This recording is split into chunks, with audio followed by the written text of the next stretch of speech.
ஆண்டவருக்குள் பிரியமான என் சகோதர சகோதரிகளே, மனதளவில் சோர்வாக இருக்கீங்களா? இதோ இன்று ஆண்டவர் உங்களை பார்த்து தாங்க சொல்கிறாரு. பால் குடிக்கும் தன் மகவை தாய் மறப்பாளோ? கருத்தாங்கியவள் தன் பிள்ளை மீது இரக்கம் காட்டாதிருப்பாளோ?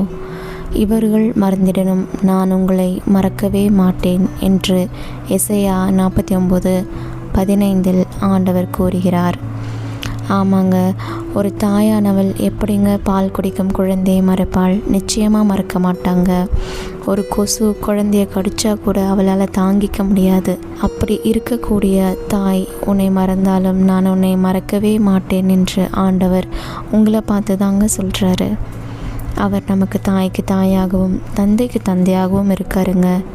அதை முழுமனதோடு நம்பி ஒரு தாய் மடியில் நிம்மதியாக எந்த வருத்தமும் பாவமும் இல்லாமல் தூங்கும் குழந்தையைப் போல நாமும் ஆண்டவர் மேல் நம்பிக்கை வைத்து பாவத்தை விட்டு விலகி நிலை வாழ்வை காண தயாராவோமா? வாங்க சேர்ந்து பயணிப்போம். இயேசுவுக்கே புகழ், இயேசுவுக்கே நன்றி. ஆமேன்.